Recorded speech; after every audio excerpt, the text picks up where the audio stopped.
The Punisher may have made his debut over on Daredevil, and both shows share the character Karen Page, but Marvel's long-awaited Punisher series is all Castle. The Punisher finds himself in the middle of a government conspiracy that ties back to his time running Black Ops overseas. Now, Castle has a chance for vengeance. Bloody, bone-breaking vengeance. But when the screen finally fades to black, what actually happened? Here's a recap of the ending of The Punisher and what it all means. Warning, spoilers and grunting ahead. Cover! Quest for Vengeance.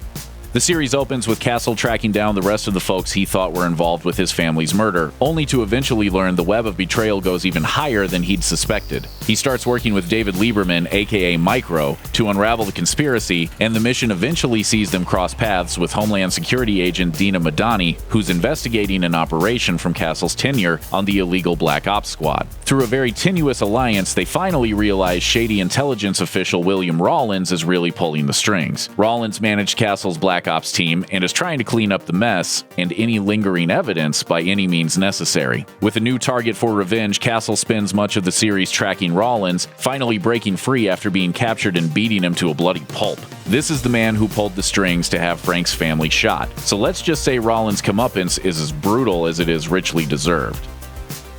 A New Life.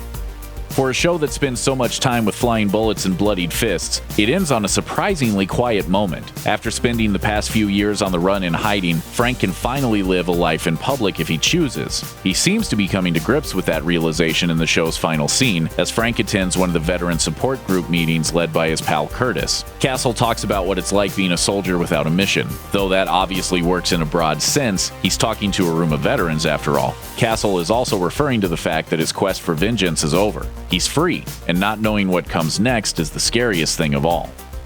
Jigsaw?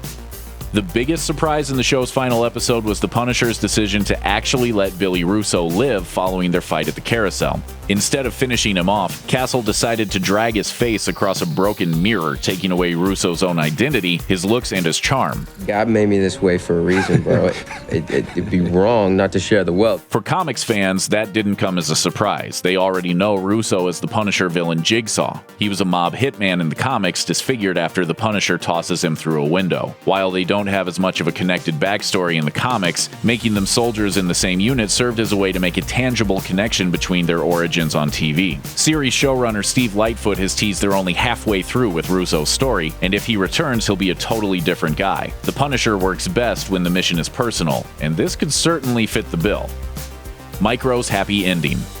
Castle's partner Lieberman spent the better part of a year hiding out in an industrial basement after faking his death, only able to see his family via the surveillance cameras he placed before he left. He's been forced to watch his loved ones move on without him, but as Micro and Punisher's mission draws closer to its end, Lieberman is able to reconnect with his family and finally reveal himself. It's an awkward but heartfelt reunion. By the time the series wraps, they seem to be headed for some form of protective custody in the wake of the epic conspiracy that unraveled in Season 1. If nothing else, at least somebody got a happy ending. Madani survives.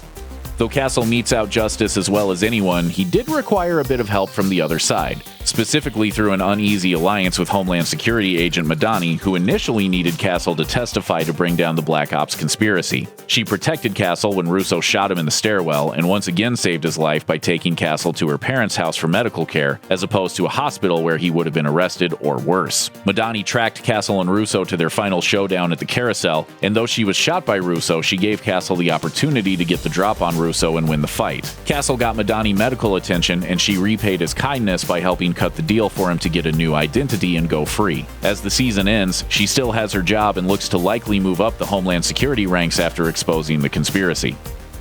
What's next?